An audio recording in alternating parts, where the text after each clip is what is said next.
اعوذ باللہ من الشیطان الرجیم بسم اللہ الرحمن الرحیم رب اشرح لی صدری ویسر لی امری واحلل عقدۃ من لسانی یفقہوا قولی ربی زدنی علما اللہم ربنا زدنا علما۔ معزز ناظرین، السلام علیکم ورحمۃ اللہ وبرکاتہ۔ آج کی اس کلاس میں ہم سورہ بقرہ کی آیت نمبر 81 سے 85 تک کی مشق کریں گے۔ تو شروع کرتے ہیں اللہ رب العزت کے نام سے جس نے قرآن کی تعلیم دی۔ اعوذ باللہ من الشیطان الرجیم بسم اللہ الرحمن الرحیم۔ آیت نمبر 81۔ بلا من کسب سیئۃ واحاطت بہ خطیئتہ فاولئک اصحاب النار ھم فیہا خالدون۔ لفظی ترجمہ: بلا من کسبا، کیوں نہیں، جس نے کمائی، سیئۃً کوئی برائی، و احاطت بہ اور اس کو گھیر لیا، خطیئتہ اس کی خطاؤں نے، فاولئک پس یہی لوگ ہیں، اصحاب النار آگ والے، ہم فیہا خالدون اور اس میں ہمیشہ رہیں گے۔ با محاورہ ترجمہ: کیوں نہیں جس نے برائی کمائی اور اسے اس کے گناہوں نے گھیر لیا تو وہ لوگ آگ والے ہیں، وہ اس میں ہمیشہ رہیں گے۔ سیئۃً بڑی برائی، مراد کفر و شرک ہیں۔ حضرت ابن عباس رضی اللہ تعالیٰ عنہ نے فرمایا، اس سے مراد ایسا کفر ہے جو ہر نیکی کو ختم کر دے۔ اس آیت میں بھی بنی اسرائیل کے اس نظریے کی، اس گمان کی تردید کی گئی ہے جس میں وہ مبتلا تھے کہ ہم تو ہر حال میں جنت میں ہی جائیں گے، خواہ ہم نبی صلی اللہ علیہ وآلہ وسلم پر ایمان نہ لائیں۔ حضرت ابن عباس رضی اللہ تعالی عنہ نے فرمایا، بلا من کسب سیئۃً، یہود سے خطاب ہے کہ جس نے تمہارے جیسے اعمال کیے یا تمہارے جیسا کفر اختیار کیا، حتیٰ کہ اس کے کفر نے تمام نیکیوں کو گھیر لیا۔ اس سے گناہ گار مومن مراد نہیں ہے، کیونکہ مومن کے گناہوں کا معاملہ اللہ تعالیٰ کے سپرد ہے، چاہے وہ اسے شفا سے یا اپنی خاص رحمت سے بخش دے۔ آیت نمبر 82۔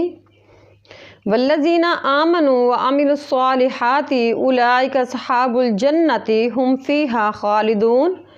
لفظی ترجمہ: والذین اور جو لوگ آمنوا ایمان لائے، وعملوا الصالحات اور انہوں نے اچھے عمل کیے، اولئک یہی ہیں، اصحاب الجنۃ جنت والے، ھم فیہا خالدون اور اس میں وہ ہمیشہ رہیں گے۔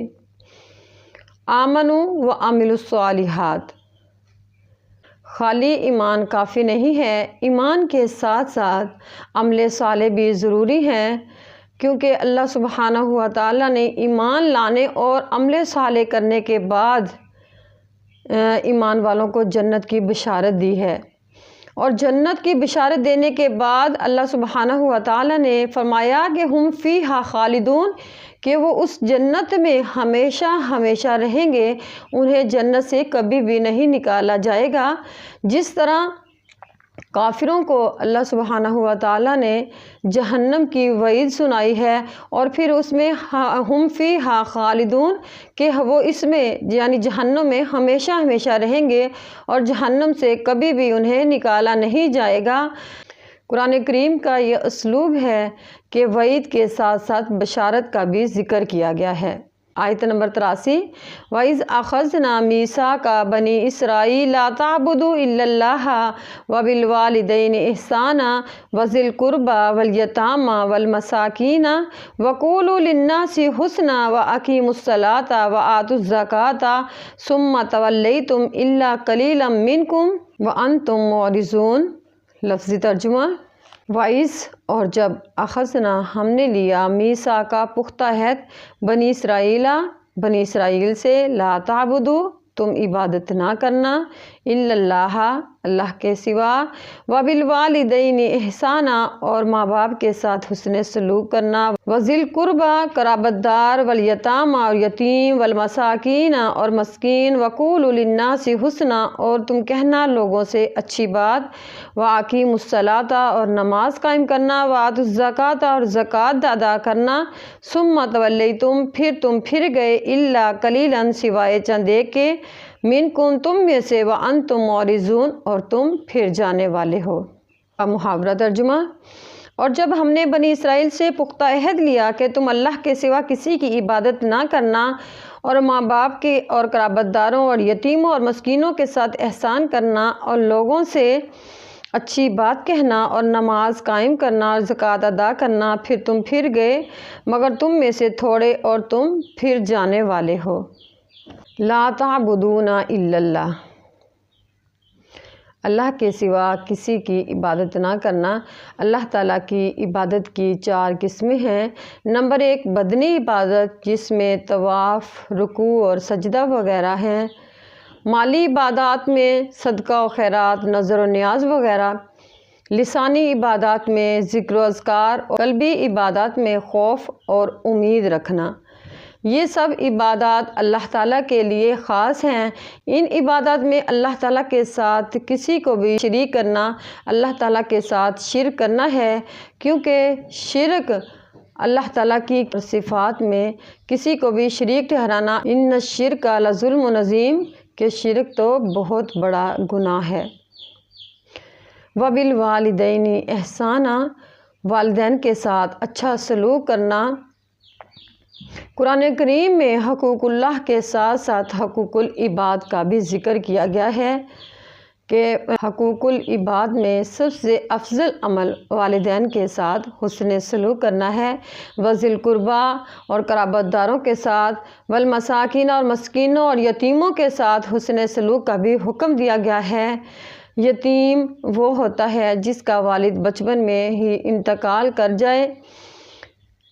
حضرت علی بن ابو طالب رضی اللہ تعالیٰ عنہ نے فرمایا کہ رسول اللہ صلی اللہ علیہ وآلہ وسلم نے فرمایا کہ بالغ ہونے کے بعد یتیمی نہیں رہتی۔ وَأَقِیمُوا الصَّلَاةَ وَآتُوا الزَّکَاةَ، نماز قائم کرتے رہنا اور زکوٰۃ ادا کرتے رہنا۔ یہاں نماز اور زکوٰۃ سے مراد وہ نماز اور زکوٰۃ ہیں جو بنی اسرائیل ادا کرتے تھے، اور یہ حکم مسلمانوں کو بھی دیا گیا ہے۔ الا قلیلا منکم، اور ان میں سے بہت ہی تھوڑے تھے جو اس عہد پر قائم رہے، یعنی اللہ کے ساتھ کسی کو شریک نہ ٹھہرانا، والدین کے ساتھ حسن سلوک کرنا، قرابت داروں، یتیموں اور مسکینوں کے ساتھ بھی حسن سلوک کرنا، نماز قائم کرنا اور زکوٰۃ ادا کرنا۔ لیکن بنی اسرائیل میں سے بہت کم لوگ تھے جو ان احکام پر عمل کرتے تھے۔ رسول اللہ صلی اللہ علیہ وآلہ وسلم کی بعثت سے پہلے بہت کم لوگ رہ گئے تھے جو ان احکام پر عمل کرتے تھے، یا نبی کریم صلی اللہ علیہ وآلہ وسلم پر بہت کم لوگ تھے جو ایمان لائے۔ آیت نمبر 84۔ وَإِذْ أَخَذْنَا مِيثَاقَكُمْ لَا تَسْفِكُونَ دِمَاءَكُمْ وَلَا تُخْرِجُونَ أَنفُسَكُمْ مِنْ دِيَارِكُمْ ثُمَّ أَقْرَرْتُمْ وَأَنْتُمْ تَشْهَدُونَ۔ لفظی ترجمہ۔ وَإِذْ أَخَذْنَا، اور جب ہم نے لیا، میثاقکم، تم سے پختہ عہد، لا تسفکون، کہ تم نہ بہاؤ گے، دماءکم، اپنوں کے خون، ولا تخرجون، اور نہ تم نکالو گے، انفسکم، اپنوں کو، من دیارکم، اپنی بستیوں سے، ثم اقررتم، پھر تم نے اقرار کر لیا، وانتم تشہدون، اور تم گواہ تھے۔ بمحاورہ ترجمہ۔ اور جب ہم نے تم سے پختہ عہد لیا کہ تم اپنے خون نہیں بہاؤ گے اور نہ اپنے آپ کو اپنے گھروں سے نکالو گے، پھر تم نے اقرار کیا اور تم گواہ ہو۔ ایک دوسرے کا خون نہیں بہاؤ گے، ایک دوسرے کو بستیوں سے نہیں نکالو گے کے بجائے اپنا خون نہیں بہاؤ گے، اپنوں کو بستیوں سے نہیں نکالو گے، کیونکہ امت مسلمہ ایک جسم کی طرح ہے، کسی کا بھی خون بہانا اپنا خون بہانا ہے۔ رسول اللہ صلی اللہ علیہ وآلہ وسلم نے فرمایا کہ تمام مومن باہمی دوستی ایک دوسرے پر رحم اور ایک دوسرے کے ساتھ شفقت کی بنا پر ایک جسم کی طرح ہے۔ جب جسم کا ایک عضو بیمار ہوتا ہے تو اس کی خاطر سارا جسم بیدار رہتا ہے اور بخار میں مبتلا ہو جاتا ہے۔ آیت نمبر 84۔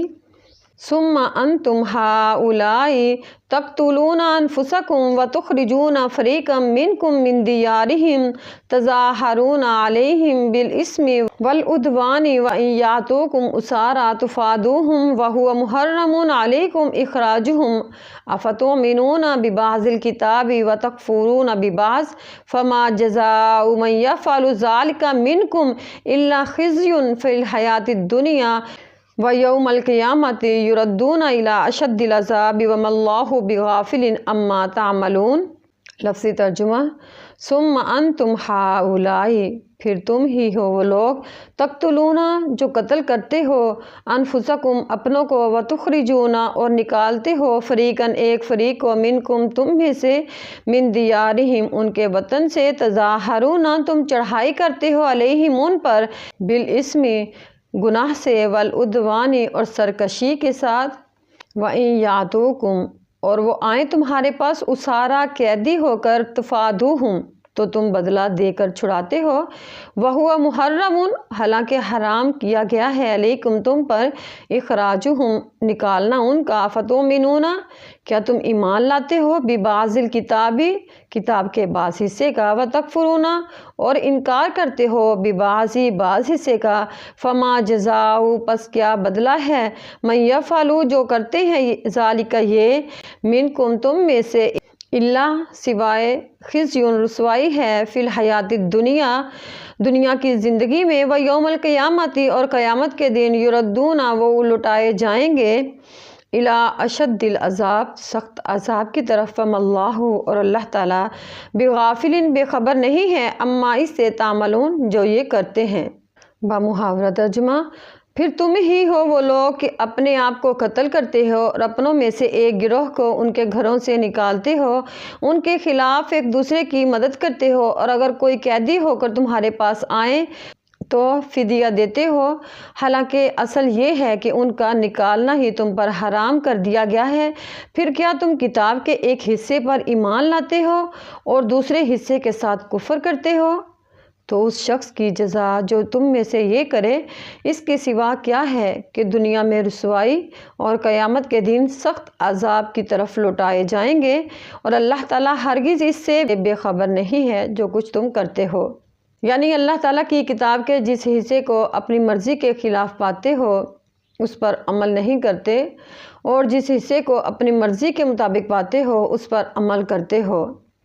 بنی اسرائیل کو 4 کام کرنے کا حکم دیا گیا تھا کہ اپنوں کے خون نہیں بہاؤ گے، اپنوں کو بستیوں سے نہیں نکالو گے، ایک دوسرے کے خلاف مدد نہیں کرو گے، اور فدیہ دے کر نہیں چھڑاؤ گے۔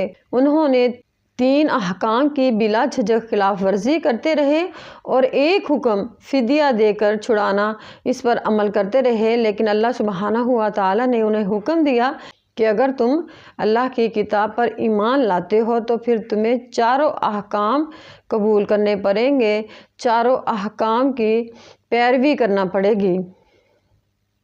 اور یہی حکم اللہ سبحانہ و تعالیٰ نے مسلمانوں کو بھی دیا ہے، لیکن آج افسوس کہ آج مسلمان بھی یہی کام کر رہے ہیں کہ قرآن کریم کا جو حصہ انہیں اپنی خواہش کے مطابق، اپنی مرضی کے مطابق ملے تو اس پر عمل کرتے ہیں، اور باقیوں کو بھلا دیتے ہیں، باقی احکام کی خلاف ورزی کرتے ہیں، جبکہ اللہ سبحانہ و تعالیٰ نے قرآن کریم میں بنی اسرائیل اور دوسرے لوگوں کے احوال بیان کیے ہیں، ان کے قصے بتا کر مسلمانوں کے لیے ایک نصیحت بھرا پیغام دیا ہے۔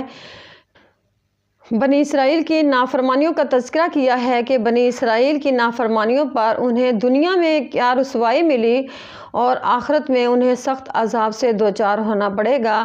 اور آج قرآن کریم کی یہی پکار ہے، فَأَيْنَ تَذْهَبُونَ، اے لوگو کہاں جا رہے ہو، گمراہ ہو جاؤ گے، بدبختی میں مبتلا ہو جاؤ گے، رسوائی سے دوچار ہو جاؤ گے، اور پھر آخرت میں شعلے اگلتی ہوئی جہنم میں داخل کیے جاؤ گے۔ لیکن افسوس کہ آج مسلمان قرآن کریم کی اس پکار سے غافل ہے، کیونکہ وہ قرآن کریم کو سمجھتا نہیں ہے۔ قرآن کریم کو سمجھنے کے لیے، قرآن کریم پر عمل کرنے کے لیے قرآن کریم کا اپنی زبانوں میں سیکھنا بہت ضروری ہے، اور قرآن کریم کو سمجھے بغیر ہم قرآن کریم کی آیات پر غور و فکر نہیں کر سکتے، قرآن کریم کے احکام کو قبول نہیں کر سکتے۔ قرآن کریم پر عمل کرنے کے لیے قرآن کریم کو اپنی زبانوں میں سمجھنا ضروری ہے۔ اس مقصد کے لیے قرآن کریم کا آپ اردو زبان میں یا اپنی جو زبان آپ کی اپنی زبان ہے اس میں قرآن کریم کا ترجمہ سیکھیے۔ اللہ تعالیٰ سے دعا ہے کہ وہ ہمیں قرآن کریم کی سمجھ عطا فرمائے اور قرآن کریم کو سمجھنے اور اس پر عمل کرنے کی توفیق عطا فرمائے۔